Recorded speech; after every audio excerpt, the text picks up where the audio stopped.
Wonderful. So we're starting the presentation in a couple of minutes' time. Just wait for a couple more folks along. We're at 1 minute 2. I'll do introductions and then we'll go into our Q&A session. The title of today's presentation webinar is The Future of Romance Scams and the State-of-the-Art Tools You'll Need to Find Them.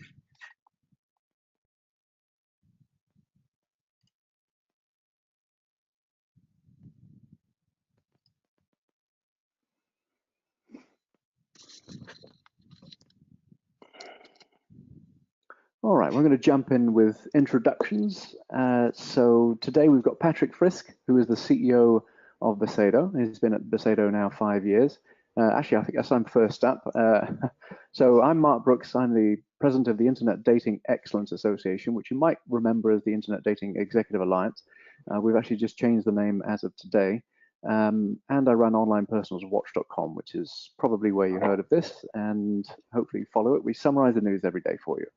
And then we have Patrick Frisk. The next slide. Patrick is Steve Baker. So Steve Baker, there we go. Patrick Frisk is the CEO of Besedo. He's been with the company 4.5 years and 3 years as the CEO. And we have Steve Baker.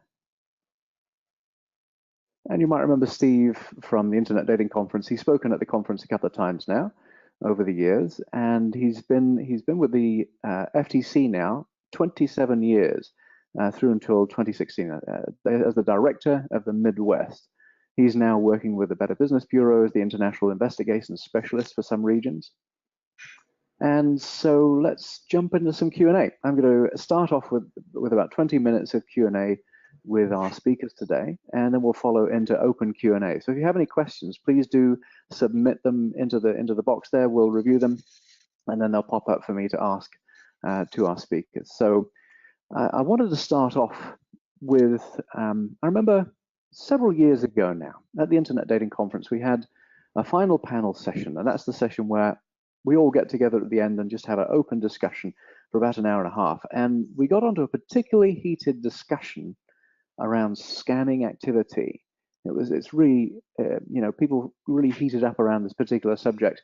And I remember the CEO of Date.com standing up, Matt Stralberg, and he proposed that we all share IP addresses and, basically get together and be more collaborative on this particular issue, because ultimately when people have a bad experience on a particular dating site, they don't necessarily remember the bad experience on the dating site more as they'll remember having a bad experience in internet dating in general.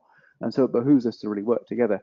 So my first question to you, gentlemen, is there a way to really stay up to date and be proactive with scammers? Is there a way we can work together as well? Well, I think it's a constant challenge. I mean, the way most law enforcement does it is trying through keeping track of consumer complaints, what's going on in the news, communications between different countries, and it requires mining the data and what's going on, and some other independent websites try to keep track of it, but it is a real challenge on staying on top of it. Online Personals Watch is clearly a help on staying abreast of what's happening, but the courts always adopt new technology really, really quickly. And they're always ahead of the technology curve, so it's always going to be a challenge to stay on top of it. And it seems like quite a lot of the scams come from particular countries. It's horrible to have to paint a brush, but for a particular country. But ultimately, is there a way to automatically block particular groups of scammers and countries even? Is there a way For to be sure. very proactive? I mean, from a technical perspective, that's fairly easy to do. And obviously, companies like Besedo has a lot of tools to be able to geolocate IP numbers. What fraudsters and scammers tends to do then is to use different other alternatives to try to mask their location, which makes it more difficult. And then you have to build databases of these other types of services that help them. But there are ways to protect you, and I agree with you that we see a lot of scammers coming out of certain regions, and we obviously try to mitigate that as much as possible for our clients. Now, we know Besedo has artificial intelligence. You brought two worlds together ultimately in your solution with UGC review, the manual review, which you've done traditionally for many years, and now more recently bringing together the artificial intelligence. So tell us more about that. How is AI helping? Well, AI is a tremendous tool. You can really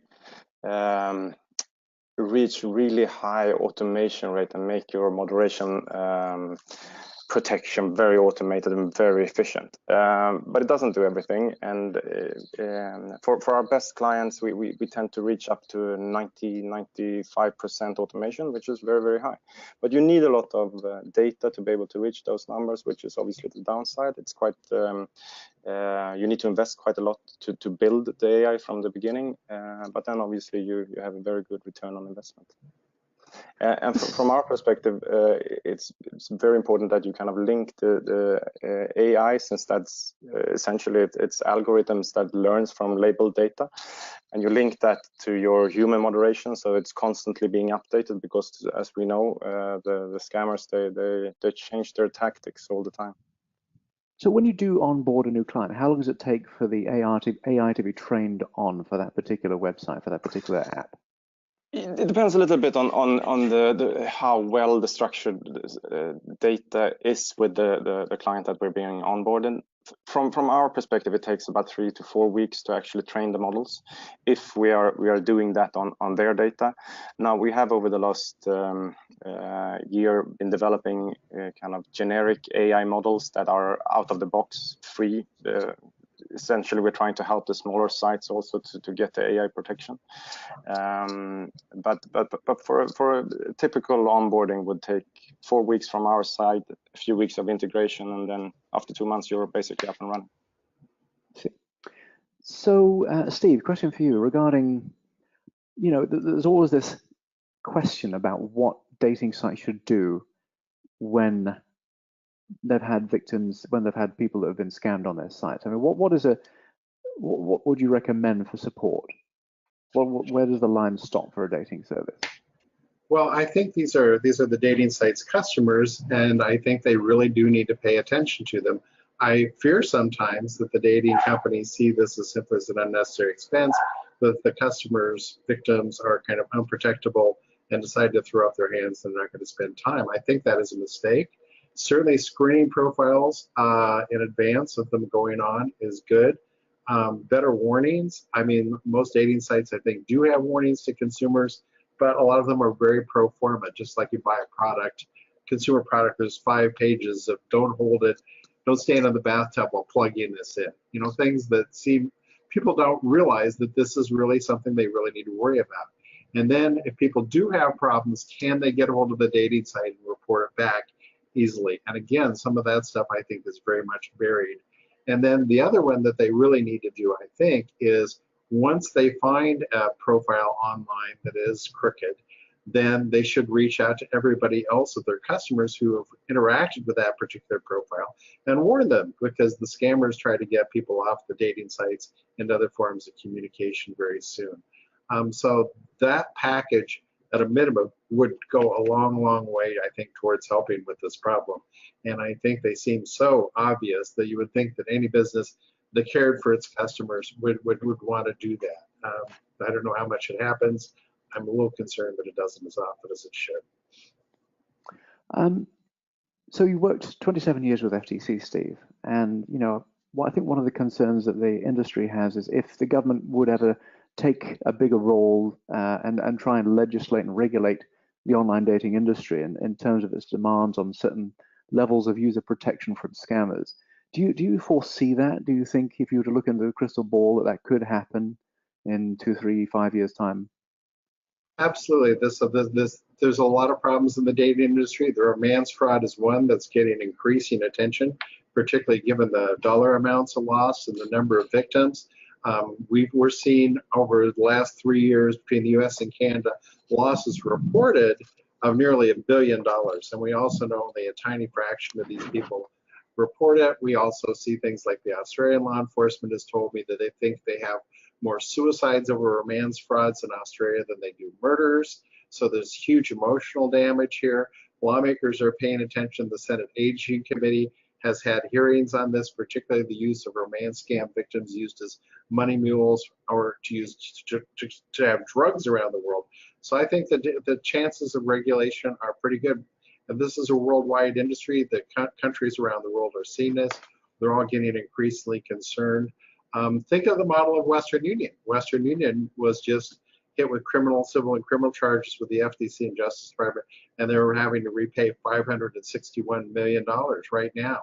And basically think of the model as kind of the same. Western Union, you would think, would have cared about their customers, but the evidence pretty much showed that they didn't. They were really out to make money instead. And I think the dating industry is kind of in the same place right now.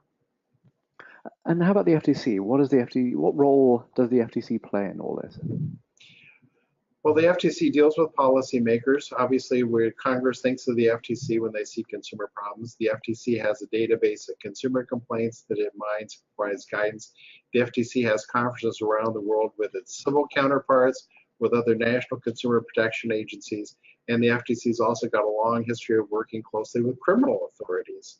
And the FTC does consumer education, and I know the FTC is planning on rolling out some more efforts to educate consumers in advance of Valentine's Day. So that's coming very soon from the FTC.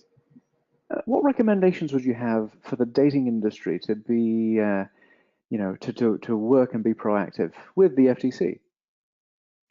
Well, I think that it would seem to me that some sort of, if the dating industry wants to escape regulation, that they ought to be engaging in the FTC and talking about some of the problems that there really are out there, and how to, and perhaps some self-regulation, some codes of conduct where people really are thrown out if they don't abide by them.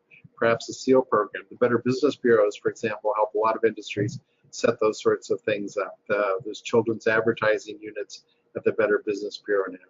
But there's a whole score of between fake profiles, people not knowing that they're going to be signed up for recurring billing when they really are, fears that the dating industry is not doing what it can to share information to protect people from romance scams.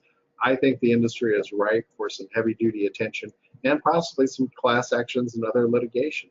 I think it's very likely to happen, and not only in the United States, but around the world.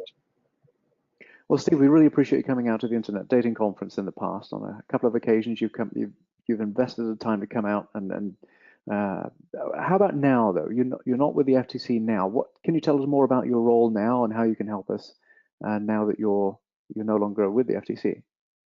Well, I've been working for the Better Business Bureaus trying to do some studies on scams, and one of the things I'm working on right now is a study of the worldwide romance fraud problem.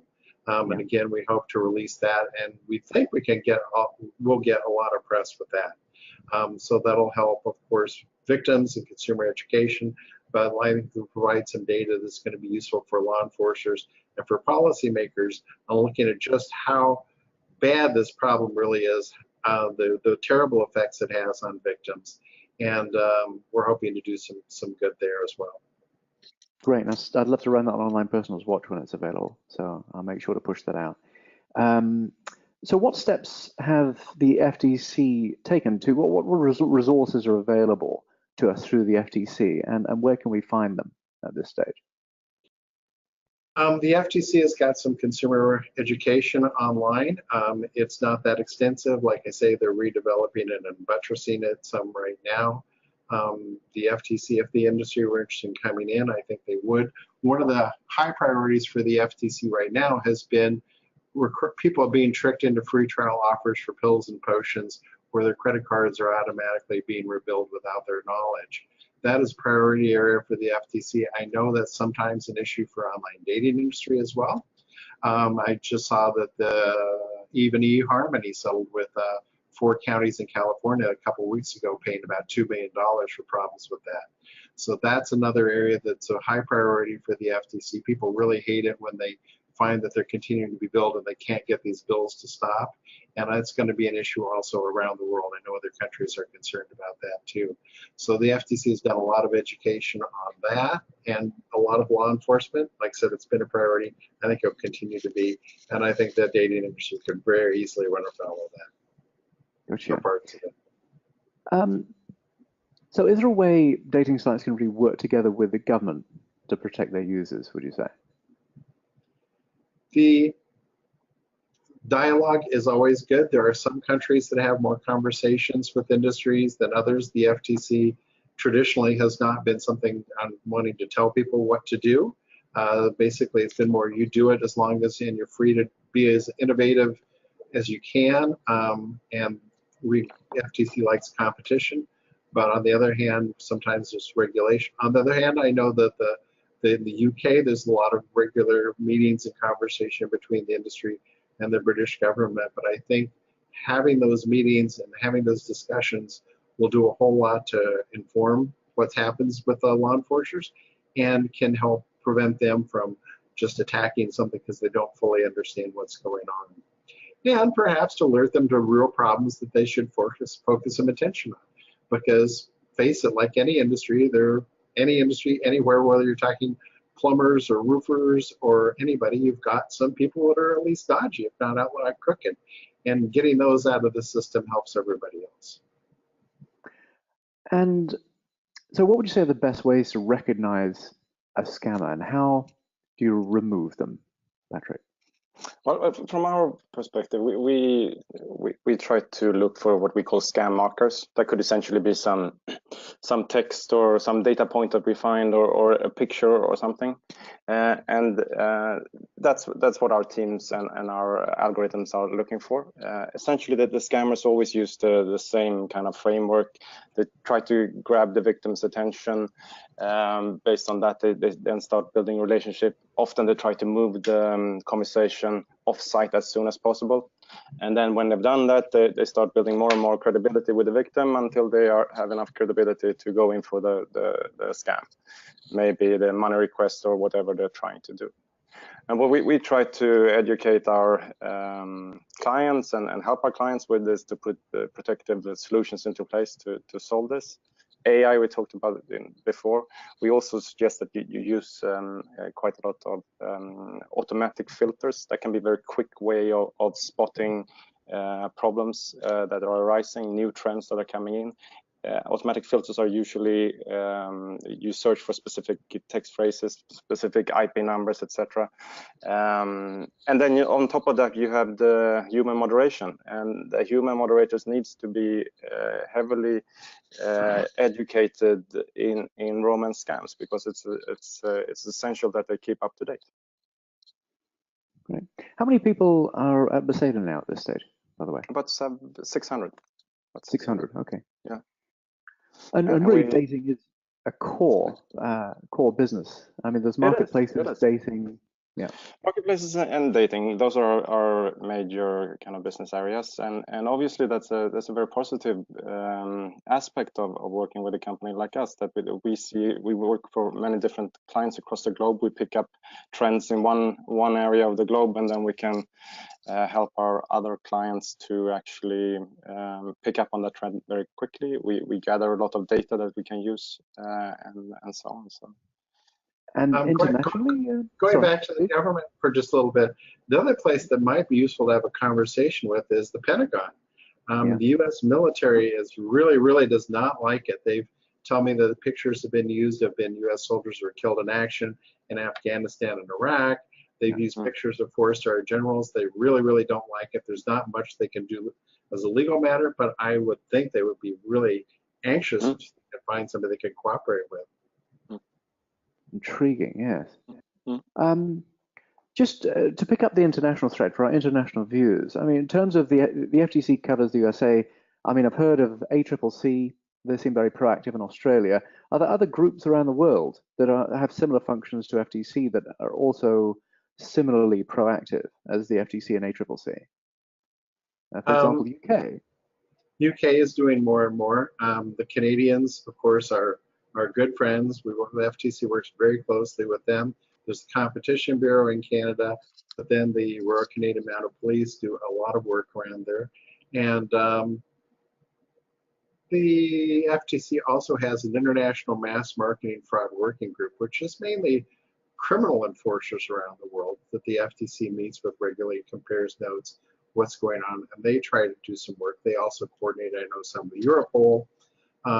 And the Dutch have done a great deal. They've got a national national fraud desk, help desk they call it, that people can deal with. And there is more interest in a lot of other countries. The EFCC in Nigeria is part of this group as well. They're interested in working more with law enforcement, particularly when law enforcement brings it to their attention. So it's something that should be a lot bigger and a lot more robust, but it is certainly start where the frauds work all over the world. You see the same frauds in Australia and France or Turkey that you do in the United States. And the other thing that comes from with the romance fraud things is there are people doing romance frauds don't just do romance frauds. They're doing other frauds as well. So they're using stolen credit cards to buy things, having them sent to the romance scam victims, who then send them to Nigeria or elsewhere around the world. So you've got, the romance frauds are only one part of it, and stopping the romance frauds would help on the fronts with a whole lot of other frauds as well. Okay. So we're going to open up now to the group. If you've got questions, please do type your questions in now, and those will get pushed over to me so I can see.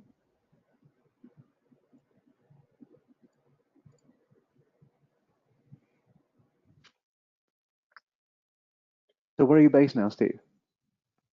Just outside St. Louis. Great, great. Okay. St. Louis, Missouri.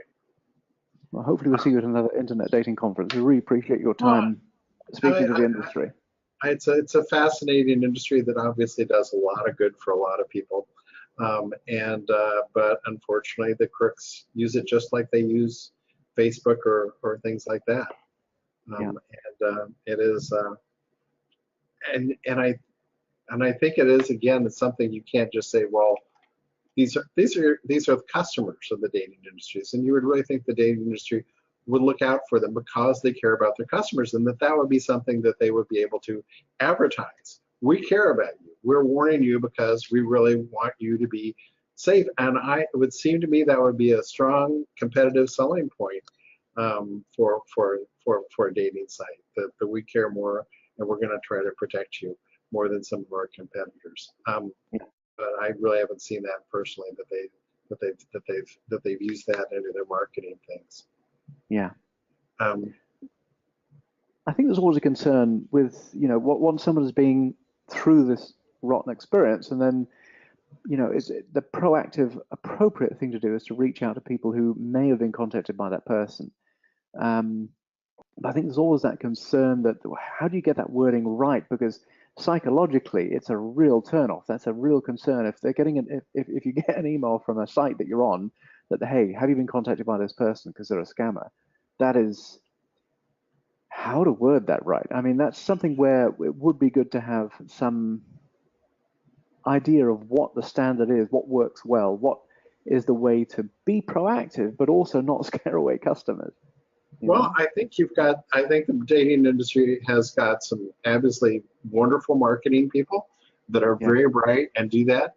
And if they get people right away, in the first couple of weeks in contact, before people become really invested in what can be a months-long process of dealing with scammers, your chances of alerting them and getting them to avoid the problem are very much higher. I really think you say we really care about our customers. We do our best to keep the frauds off the site, but these are, after all, criminals, and they're very good at what they do. We have detected that the person you've been dealing with may very well be a fraud, and we would urge you to, here's a couple places here's a couple tips for how maybe you could figure that out, and urge you to be cautious. And if you get people early in these relationships, I think that message might well do some real good. It's only after several months or weeks that people really become emotionally invested. If you can get them and warn them before that happens, I think that would be good. The other objection I've heard for this, the dating world, is, well, what if you throw somebody out because you think they're a fraud, but actually they're not? It's just something in their profile. They really do travel to Africa regularly or whatever, and the threat of being sued. But again, if you frame it appropriately, I don't see that being a real issue. And again, I am a lawyer, but that kind of sounds to me like a lawyer thing, trying to keep you from doing something perfectly sensible, because there's a tiny little bit of risk for the dating company, as opposed to a pretty big benefit and helping clients, and helping clients should raise to the top, it seemed to me. But I do see movement in the tools. I mean, with the technology is coming along now. We've had plenty of time. The scammers are getting more sophisticated, but prevention is probably the best cure. Background checks. We just asked about background checks. Do you think requiring background checks would help? I can see how there are people out there that might be more attracted to a dating site that advertised that it did background checks. I don't know enough about background checks and how reliable they are to say this ought to be a requirement. But certainly, if I have a dating site and I again want to show that I really care about my customers, if I can advertise we're doing our level best to give them reliable background checks and to keep the frauds off our site so that they're only dealing with the people that they really want to deal with, it would seem to me that would be a pretty strong selling point. And particularly as the word is, particularly with the big dollar losses with romance fraud, the public and particularly consumer reporters and things like that are really learning about romance fraud more than they did even 2 years ago. It's on their screens, the word is getting out, and again, I think that companies that don't do what they can to help are going to be subject to a lot more scrutiny and skepticism, and I think it would be a benefit to them to try to do more to help the customers. Gotcha. And Patrick, what do you think? Background Well, checks. Background checks. Has the time passed, or No. a few years ago, we were real hot. The industry was very considering background checks en masse, and to some extent we do some, for some clients we do some sort of background checks, but it's and the data available that we can actually cross-reference to is not that extensive. But what we tend to do is to look more at the behaviors and try to spot scammers from that perspective. We have seen that, as you said, a lot of the scammers are becoming really good and making profiles that look very legit. So we have to go into the one-to-one messaging and try to find the scammers over there. Obviously, within one-to-one messaging, there's a lot of privacy issues that you have to adhere to. And here in Europe now, they're rolling out the GDPR, which makes it a little bit more difficult for companies like us. But on the other hand, it improves the privacy for the users, which is very good. And their AI is also a very good tool, because then you can anonymize a lot of the data that we're looking at, and we only need to really go into the messaging when there is a very high probability that there is a scam or fraud attempt going on. And so, what do you see as the scam trends? I mean, you're both in positions to have great visibility on. You've got the macro picture, Steve, and Patrick, you've got a good indication from the industry as well. And I try and bubble up the slides as they become available and the stats as they become more publicly available. But just how fast is it growing? It is, the numbers are going up, though it's difficult because most people don't complain. So it is very, very difficult to tell. It is the problem is definitely growing. The problem is definitely worldwide. As other new technologies come in, different video chat kind of things, that presents its own separate set of risks for sextortion, for example, the sextortion blackmail gangs in the Ivory Coast and Morocco and the Philippines. Those are clearly going to get worse. And other video chats where people think they're interacting with a real person, but they're really not, is going to become a problem. I mean, there's no reason the frauds have to have real persons on the line all the time, too. They could automate some of this stuff, and that seems likely to happen. So I think the video chat's going to come up. I think romance scams are going to increase, not only because they want the romance scam victims not just to take their money, but also to use them as money mules, because if you're a crook, there's no point in running a fraud if you can't get paid. And they also know that how the police are going to find them usually is following the money. Well, if you run the money through a romance scam victim instead, it's going to be much more difficult for any law enforcement following up to do that. And the frauds know that. And so I think there's large numbers of romance scam victims who are not losing their own money at all. They're simply being used to transfer money for frauds, or to send out counterfeit checks, or to help in other sorts of frauds too. And that's all adding to the public's confidence. So this problem is going to get nothing but worse as far as I can see. It's already really, really bad, and I think the fact that it's bad is becoming more apparent to the public and to law enforcement. And I totally agree with Steve there that it's just growing, and video is now becoming a big problem, and eventually we'll see virtual reality and those sorts of technology also being a source of fraud. So it is definitely a growing problem. For sure. And I mean, you hit the nail on the head with the word enforcement. Ultimately, it seems like this is a problem with international enforcement. As soon as we can see to that root cause, we might see some downward trend. It seems to be a cottage industry in some countries. Unfortunately, I've got a question here for you, Patrick. I think it would be our last question. How to compete against a repeat offender? Scammers are getting good at wording, picture, social media. They just return and create a new account. So how do you recognize these scammers that keep coming back? So back to what I said before, we look for scam markers, and obviously that could be anything from the behavior that they're using, the picture that they're using, etc., etc. So even if they're trying to change their the profile name, we tend to pick them up by how they're actually phrasing their wording and the behaviors that they're using. And here AI is very, very strong, a lot better than humans to pick up finding those patterns, those small nuances in how they word stuff. And that's how we actually protect our clients from repeated scammers. I wonder if there aren't some organized groups that do nothing but create profiles, and if those might not be identified. I mean, because it probably isn't just Fred that's doing profile one at a time. There are people probably doing thousands of profiles. They're probably organized. They probably have a location. They probably get paid by the other scammers. If there's some way in this system to identify those people and cripple them, I think law enforcement would be very interested. Yeah, appreciate it. Gentlemen, any closing remarks? Thank you very much. I think it was great talking to you both. Yeah, thank you very much. Yeah. Great. Thank you to our presenters, and thank you to our viewers who appreciate your time, and hopefully this was useful to you. Thank you. Thank you.